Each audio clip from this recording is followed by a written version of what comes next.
لبيك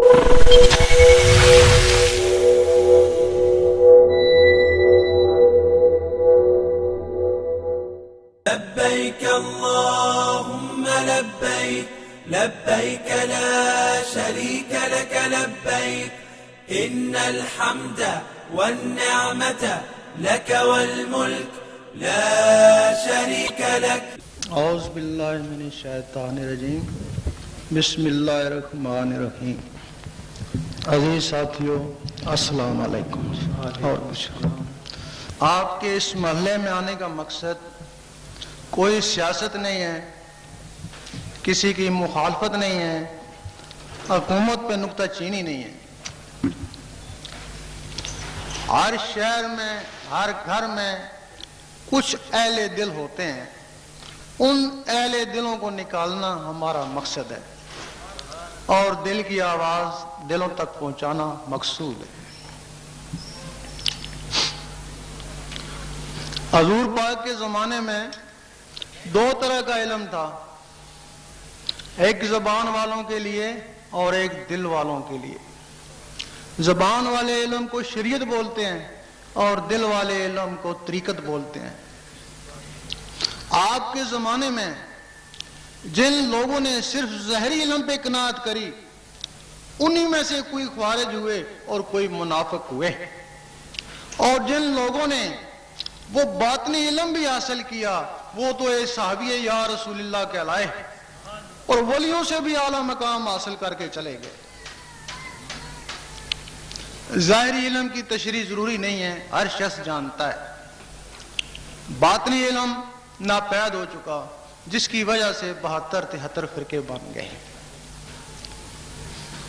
باطنی علم کتابوں میں نہیں ملتا، مسجدوں میں نہیں ملتا، حدیث شریف میں بھی نہیں ملتا. حدیث شریف میں صرف اس کے اشارے ہیں. حضرت ابو ہریرہ رضی اللہ تعالیٰ فرماتے ہیں، مجھے حضور پاک سے دو علم حاصل ہوئے، ایک تو میں بتا دیا، اگر دوسرا بتاؤں تو تم مجھے قتل کر دو. قرآن مجید میں بھی اس کا اشارہ ہے کہ خضر علیہ السلام کو علم لدنی تھا. اشارہ ہے، وہ علم نہیں ہے. ایک اور جگہ ہے کہ اللہ تعالیٰ علم غیب کے لیے اپنے رسولوں کو جس کو چاہے چن لیتا ہے. حضور پاک فرماتے ہیں، مجھے اللہ تعالیٰ سے 3 علم حاصل ہوئے، ایک عام لوگوں کے لیے اور ایک خاص کے لیے اور ایک صرف میرے لیے.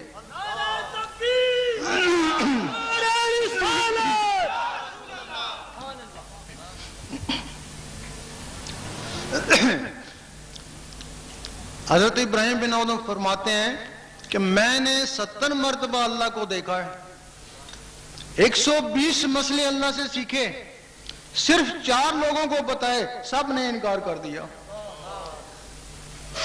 اور اس میں علم باطن کا ایک اور جگہ ہے، واقعہ ہے. ایک دفعہ شاہ شمس تبریز رحمت اللہ مولانا رومی کے مکتب میں چلے گئے. وہ کچھ کتابوں کا مطالعہ کر رہے تھے تو شاہ شمس تبریز پوچھتے ہیں کہ این چیز کہ یہ کیا ہے. وہ کہتے ہیں کہ این علم اس کہ تو نہ دانی، کہ یہ وہ علم ہے جس کو تو نہیں جانتا. تھوڑی دیر بعد ان کو کوئی حاجت ہوئی، مولانا رومی کو باتھ روم میں چلے گئے، مڑ کے آئے تو شاہ شمس نے وہ کتابیں اٹھا کے پانی کے حوض میں ڈال دیں.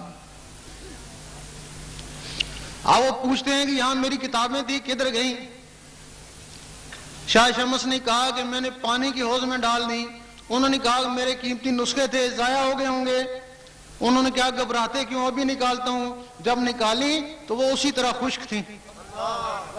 اس وقت مولانا رومی نے کہا کہ این چیز، تو شاہ شمس نے کہا این علم اس کہ تو نہ دانی، کہ یہ وہ علم ہے جس کو تم نہیں جانتے.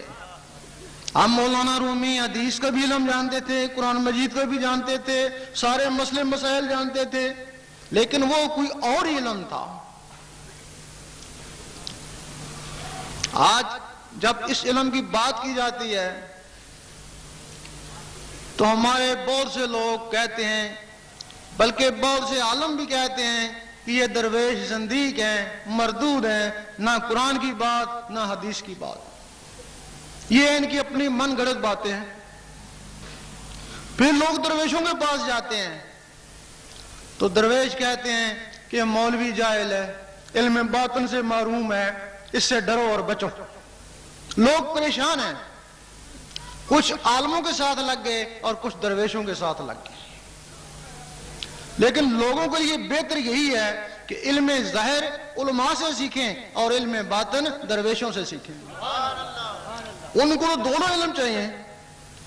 سید سلطان پور رحمۃ اللہ فرماتے ہیں کہ تیری عمر بہت کم ہے اور علم بہت ہی زیادہ ہے، جو ضروری ہے اس کو حاصل کر لے۔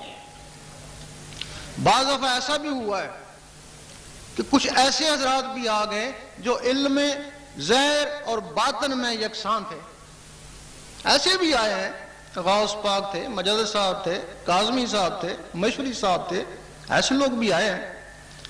اگر ایسا آدمی کسی کو مل جائے تو وہ ان دونوں سے بہتر ہے۔ اب وہ جو علم باطنی ہے وہ کتابوں میں نہیں، حدیث شریف میں نہیں، پھر وہ کہاں ہے؟ قرآن مجید میں صرف 3 الفاظ میں اس کے اشارے ہیں، الف لام میم۔ الف لام میم ذکوریت میں ہے، جس کو تم کہتے ہو حروف مقطعات، اس کو چھوڑ دو، آگے چلو۔ ایک ہدایت الف لام میم سے ہے اور ایک ہدایت کتاب سے ہے۔ الف کا مقصد ہے اللہ اللہ کا ذکر کر، یہ ذکوریت میں ہے۔ اگر اس کی جلالت سے گھبراتا ہے تو لا الہ الا اللہ کا ذکر کر، یہ معتدل ہے۔ اگر اس سے بھی تو ڈرتا ہے تو میم محمد رسول اللہ کا ذکر کر، یہ جمالی ہے۔ الف لام میم، قرآن مجید فرماتا ہے کہ کچھ لوگ ایسے ہیں جن کو نور سے ہدایت ہے، اور جو لوگ نور سے ہدایت نہیں پا سکے پھر وہ کتاب میں الجھے رہے۔ سید سلطان پور رحمۃ اللہ فرماتے ہیں میں کسی سکول مدرسے میں نہیں پڑھا، میں نے صرف قرآن مجید کا پہلا لفظ الف لے لیا اور الف سے اللہ اللہ کرتا رہا۔ اللہ اللہ اللہ کرنے سے میرا سینہ منور ہو گیا۔ جس طرح ظاہری علم کے لیے سفید کاغذ کی ضرورت ہے، اسی طرح باطنی علم کے لیے سفید سینے کی ضرورت ہے۔ فرماتے ہیں جب میرا سینہ منور ہو گیا تو حضور پاک نے مجھے سینے سے لگایا اور وہ باطنی علم میرے سینے میں خود بخود دیا۔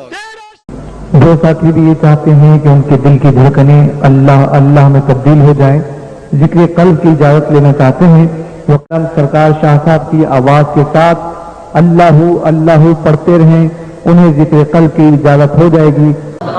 تو اس کے لیے ذکر لینا چاہیں ذکر لیں، اپنی قسمت آزمائیں۔ مطلب ہے بہت سے لوگ ہوں گے جو ویسے چسکے کے طور پہ آئے، بہت سے لوگ ہوں گے دیکھنے کے لیے آئے، سننے کے لیے آئے، تو بہت سے اہل دل ہوں گے نا جن کو دل کی طلب ہوگی نا۔ اب جس کو بھی دل کی طلب ہے اس کے لیے ضروری ہے اقرار وہ بھی کرے میں بھی کروں، اس کے لیے ضروری ہے وہ مجھے دیکھے میں اس کو دیکھوں۔ اب میں زبان سے اللہ پڑھوں گا، جن کو ذکر دل کا لینا ہے وہ میرے ساتھ اللہ پڑھے، ذکر کی اجازت ہو جائے گی، وہ اجازت ہو جائے گی بس۔ پڑھیں جی اللہ اللہ